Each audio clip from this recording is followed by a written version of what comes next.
Welcome to Breaking Bias channel. I don't think people understand the profound descriptions of Doomsday, Resurrection and Judgment Day in the Quran. Our journey today takes us on an exploration of these significant events. The Quran, with its poetic verses, paints a vivid tapestry of these significant events. It speaks of a time when the very fabric of our universe will unravel, a time of reckoning and renewal. Let us begin this insightful journey, delving into the heart of the Quran's message and contemplating the profound implications these events hold for us all.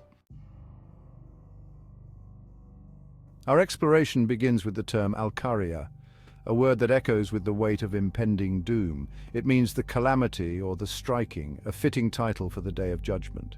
The Quran in Surah al-Qariya asks us to imagine this day, to truly grasp its magnitude. The Quran urges us to look beyond the veil of our everyday lives and acknowledge the inevitability of this momentous day. For on that day, the world as we know it will cease to be. Imagine a silence so profound that it engulfs the universe, a silence broken only by the sound of a trumpet. This, according to the Quran, is the sound that will herald the Day of Judgment, the sound that will awaken all who have ever lived. In Surah Az-Zumar, the Quran describes this event. And the horn will be blown, and whoever is in the heavens and whoever is on the earth will fall dead, except whom Allah wills. Then it will be blown again, and at once they will be standing, looking on. Picture a world consumed by chaos, where the very laws of nature seem to unravel. The sun plunges from the sky, the stars lose their brilliance, and the mountains crumble into dust. This, according to the Quran, is the scene that will unfold on the Day of Judgment. Surah Al-Hajj paints a vivid picture of this day, describing a world gripped by fear and confusion. The world we know, with its familiar routines and comforts, will be no more. Imagine the vast expanse of the cosmos, a tapestry woven with stars, planets and galaxies. Now envision this tapestry unraveling, its threads dissolving into nothingness. This is the image the Quran evokes when it speaks of the destruction of the universe on the Day of Judgment. Surah At-Taqwir describes this cosmic event in stark detail. When the sun, with its spacious light, is folded up, when the stars fall, losing their luster, when the mountains vanish like a mirage, the very foundations of the universe will be shaken. The celestial bodies that have illuminated the night sky for eons will disappear. Deep beneath our feet, the earth holds countless secrets, the remnants of civilizations past, and the stories of countless lives lived. On the Day of Judgment, the Quran tells us, the earth itself will bear witness to these secrets. Surah Al-Zalzala describes this event as a cataclysmic upheaval, when the earth is shaken with its final earthquake and the earth discharges its burdens. The earth, no longer able to contain the weight of its secrets, will release them like a burden. The Day of Judgment, as described in the Quran, is not merely a day of physical upheaval, but also a day of profound emotional and spiritual reckoning. The weight of one's deeds, both good and bad, will become an inescapable reality.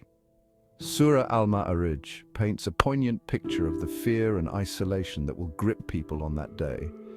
And no friend will ask anything of a friend, though they will be shown each other. The ties that bind us in this life, the love of family and friends, will be powerless in the face of divine judgment. Imagine a gathering so vast, so all-encompassing that it includes every soul to have ever lived. This, according to the Quran, is the Day of Gathering, a day when all of humanity will be summoned before their Creator.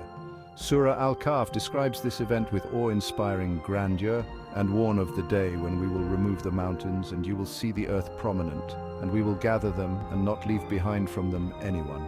The earth, stripped bare of its mountains and valleys, will become a vast plain upon which this unprecedented gathering will take place. No one will be absent, no soul overlooked. The Day of Judgment, as depicted in the Quran, is a day of profound consequence when eternal destinies are determined. The righteous will be rewarded with paradise while the wicked face hell. Surah Al-Imran speaks of this division. On the Day of Judgment, when the weight of our deeds is laid bare, some will find themselves in desperate need of mercy.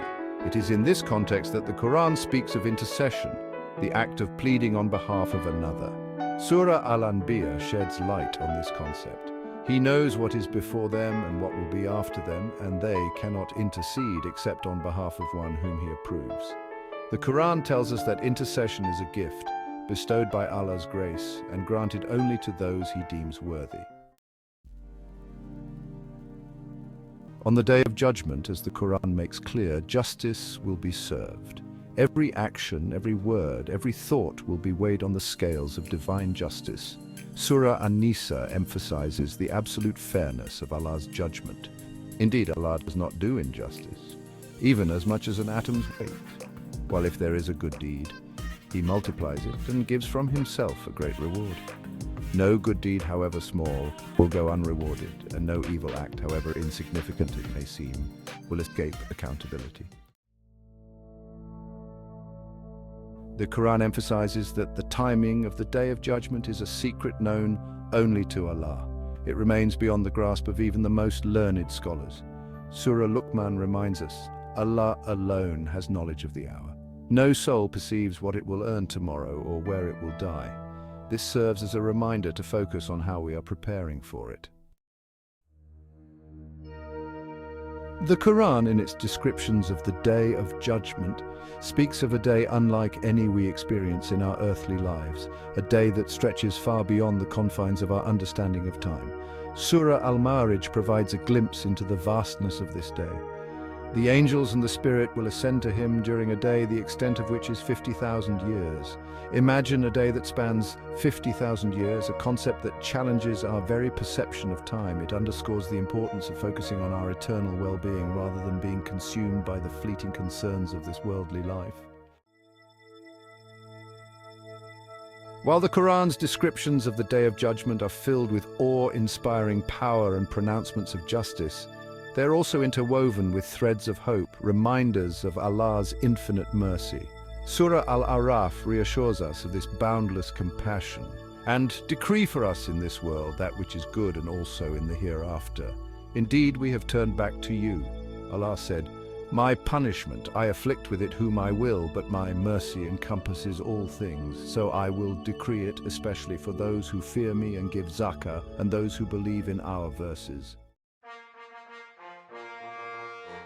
The Quran emphasizes that the Day of Judgment is not a day of judgment for a select few, but a day of universal accountability, a day when every nation, every community will be held accountable for its actions. Surah Yunus underlines this point, stating, "And for every nation is a messenger, so when their messenger comes, it will be judged between them in justice, and they will not be wronged." This concept of universal accountability serves as a powerful reminder that we are all bound by the same moral code, subject to the same divine laws. The Quran speaks of a book, a record of deeds that will be presented to each individual on the Day of Judgment. This book, a testament to their every action, thought and intention, will serve as the ultimate measure of their lives. Surah Al-Isra describes this event with chilling clarity. "And for every person we have imposed his fate upon his neck, and we will produce for him on the day of resurrection a record which he will encounter spread open. Read your record. Sufficient is yourself against you this day as accountant." The Quran's descriptions of paradise, the eternal reward for the righteous, are filled with imagery of beauty, tranquility, and unimaginable bliss. It is a realm where desires are fulfilled, sorrows forgotten, and peace reigns supreme. Surah Al-Baqarah offers a glimpse into this idyllic abode and gives good tidings to those who believe and do righteous deeds that they will have gardens in paradise beneath which rivers flow. Whenever they are provided with a provision of fruit therefrom, they will say, "This is what we were provided with before," and it is given to them in likeness, and they will have therein purified spouses, and they will abide therein eternally. As we conclude our exploration of the Quran's descriptions of Doomsday, Resurrection, and Judgment Day, we are left with a profound sense of awe and contemplation. These events, shrouded in mystery and imbued with divine power, challenge our understanding of time, space, and our place within the grand tapestry of creation. The Quran's message is both timeless and timely, a call to awareness, accountability, and a deeper connection with our Creator. It reminds us that this life, with all its trials and triumphs, is but a fleeting moment compared to the eternity that awaits. Thank you for joining us on this journey. Be sure to watch our next episode and subscribe to the Breaking Bias channel for more insightful content.